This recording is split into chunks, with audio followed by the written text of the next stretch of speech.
আচ্ছা, আপনাদের কি মনে হচ্ছে এটা মেহগনির ফল? যদি মেহগনির ফল হয় তাহলে দেখুন তো মেহগনির ফলের মধ্যে জাস্ট সিডপডের এটা এরকম খোলা থাকে কিনা। প্রথমেই বলে দিচ্ছি, বিভ্রান্ত দূর করছি, এটা মেহগনির ফল নয়।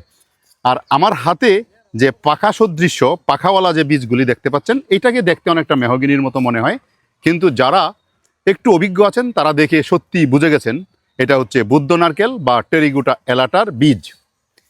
আমি গত ভিডিওতে এই টেরিগুটা এলাটা বা বুদ্ধ নারকেলের বীজ খেয়েছিলাম। আপনারা অনেকেই আমাকে এখানে এসে অনেক কথা বলেছেন। অনেক কথা বলার মধ্যে ছিল হচ্ছে যে এই লোকটা মিথ্যা কথা বলছে। আমি খেয়ে দেখিয়েছি, তারপরেও আপনারা এই কথা বলেছেন, মিথ্যা কথা বলছে, এটা প্রচণ্ড তিতা হয়, খাওয়া যায় না। আমি আজ আবার খেয়ে দেখছি, এটা যদি খাওয়া না যাবেই তাহলে আমি এত মজা করে কীভাবে খাই।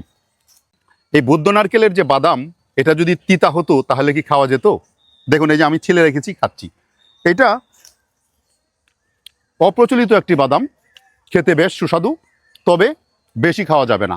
আমি আজকে আপনাদের সামনে উপস্থিত হয়েছি যে এটা খাওয়া যায়, সত্যিকারে খাওয়া যায়, সেই বিষয়টাই আপনাদেরকে তুলে ধরা এবং আপনাদেরকে বোঝানো। এটা বেশি খেলে নসিয়া ভমিটিং হতে পারে, যার জন্য 4-5টা বীজের বেশি খাওয়া যাবে না।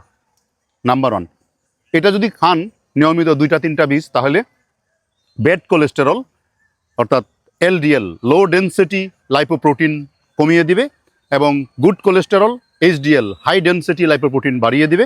অর্থাৎ আপনার হার্টের জন্য বেশ উপকারী একটি বীজ হচ্ছে এই বুদ্ধ নারকেলের বীজ।